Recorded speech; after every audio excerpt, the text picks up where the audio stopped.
Hello again, viewers, and greetings, fellow space travelers. This is Thorn of Night, and welcome to episode 48 of my bee breeding guide. In this episode, we are going to be taking a visit off to the magic area past the Veiled Branch to go look at a new branch of bees called the Skulking Bees, the Skulking Branch. Now this branch adds 4 new kinds of bees, and as you can see, they look a little bit different than your typical bee. A little bit fluffier, I guess, is a good word for it, and bigger, and nastier and meaner. And that's because they are. The first one here, the Skulking Bee. Then there's the Smoulering, the Spidery, and the Ghastly to finish them up. And as you can tell by their names, they are not all that friendly. They are added by magic bees, and in general, they are like normal, typical, standard bees. They like normal conditions, and they need flowers and whatnot. However, the smoldering bee does need the hellish temperatures. Now, one major difference is the fact that each one of the aside from the skulking, each one of the bees has a special effect. The effect for the ghastly bee is its ghastly effect that causes ghasts to spawn. Do not use the ghastly bee in the area where you hold everything near and dear. They will blow everything up and make your life a little miserable. Even less pleasant are the smoldering bees. Like I said, they do need the hellish temperatures of the nether, and their effect is a blaze, and as you can guess, they cause blazes to spawn. So that's even more, in some respects, more frustrating than the ghastly one. And then finally, the spidery bee has the spidery effect, which, you guessed it, makes spiders spawn.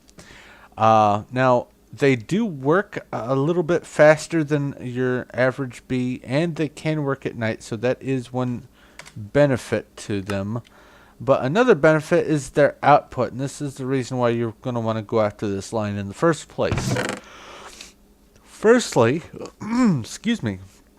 Firstly, they all put off something called furtive comb, and furtive comb turns into beeswax, but also into honeydew and propolis, which is used for several things, most notable of which are for the honeydew, you can get blank templates and ambrosia, and it's used in one of the recipes for glistering melon.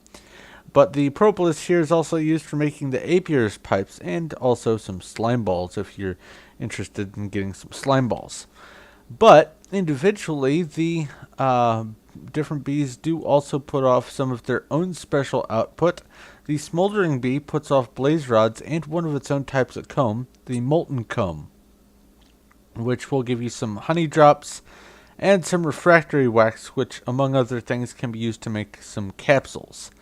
Then the spidery bee will give you some spider eyes and some string, and finally the ghastly bee will give you some gas tears, and that's one of the big important ones out of this line. But let's go take a look at the bees themselves. You will notice I have 2 different books here, one going to the main skulking branch and one specifically to the smoldering bee. I should have taken a drink before I recorded. I'm sorry for that. Anyway, the smoldering bee does require the nether type conditions in order to function. However, let's see here, smoldering bee.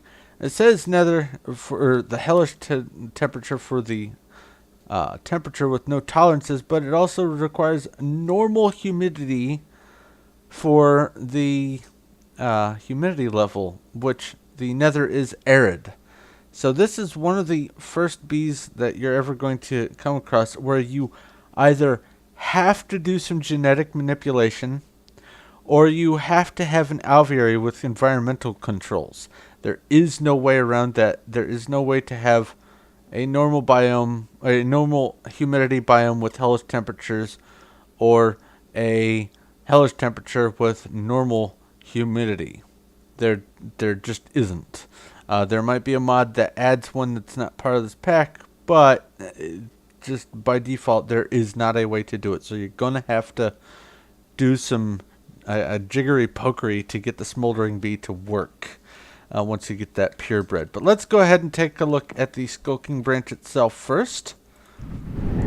And I should mention that the map that I have created here to demonstrate excuse me, sorry about that, to demonstrate all of the bees is available for download. You can get that through the link that I will be including in the description below. And it is using the Feed the Beast Unleashed mod pack. So you are going to need to get Feed the Beast to get the map to work. But you can download that and examine everything in your own, in your own time, and figure out how the breeding mechanics work and all that without having to waste any stock that you already have on your own maps. So I will be supplying that in the description below. But first off, let's take a look at this skulking bee. First one you're going to be making in this line. It does require modest bees, which you can get from those hives in the desert. And also in the veiled branch, it will require an eldritch bee. If you don't know how to make those, you can either go watch my veiled video, or you can hop through this book to go visit the Eldritch Hub and figure out how to make the Eldritch bees over there. Or not the Eldritch Hub, that's supposed to say Veiled Hub. Wow, let me fix that while it's on my mind. I am just on a roll today. I am sorry, guys. Let's see here. That's not the Eldritch Hub. Veiled. There, that's fixed. And put that back. Yep, I'm sorry for that. And for everyone who downloaded the first version of this map, the pre-record version, I do apologize for any of those little piddly mistakes that are bound to crop up when I'm trying to do hundreds of things all at once. But anyway, if you have downloaded this map, I will... Oh, I didn't even supply the bees for this one. Wow. I will be supplying bees for all of the different experiments if you want them. But they do require Eldritch and Modest. But let's take a look at what you can actually get from the breeding process. I am going to need to grab the princess here to see how long it took me to breed this thing. That was just one generation. Alright. And just a quick comparison... Not quite a purebred. I will leave these in here, and I will stock this with the requisite bees for doing your own breeding experiments.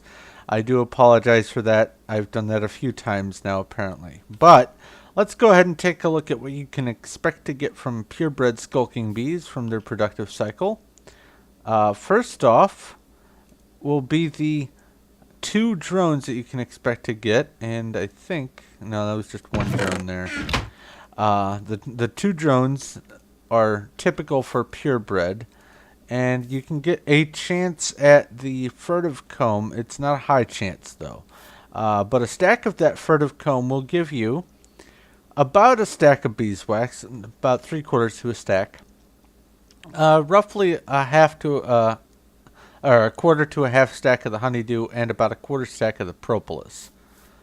So it's somewhat productive, but not really. Well, next up is the ghastly bee, in no particular order.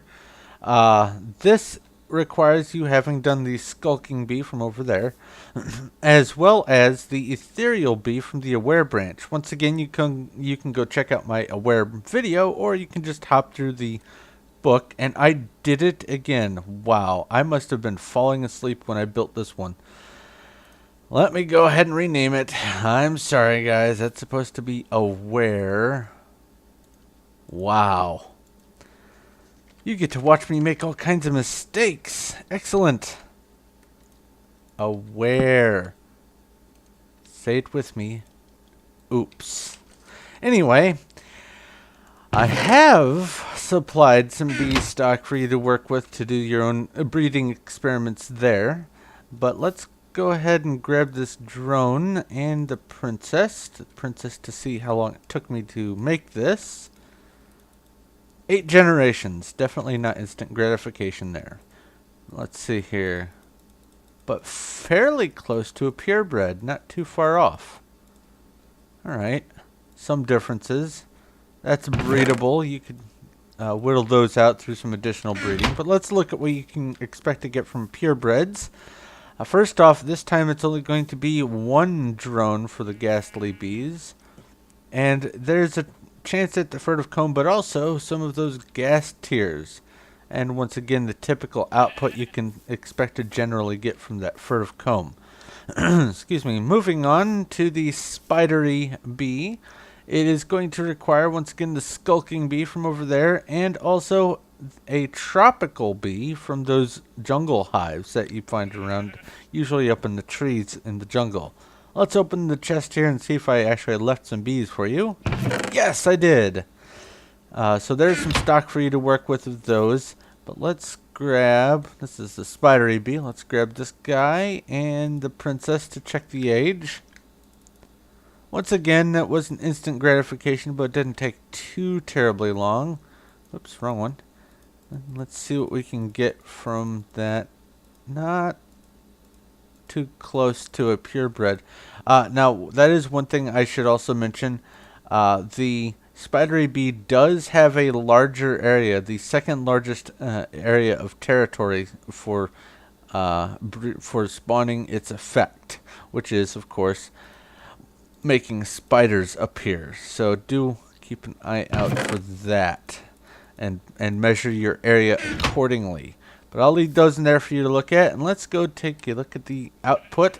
The spidery bee looks like you are going to expect to get a couple drones out of it, and some chances at that furtive comb, but also some string, and there weren't any spider eyes this time. Oh well, I guess I tried to get some spider eyes rebred out of that. But once again, there's what you can expect to get out of that furtive comb there. Now finally, the smoldering bee, and I have some smoldering queens in here.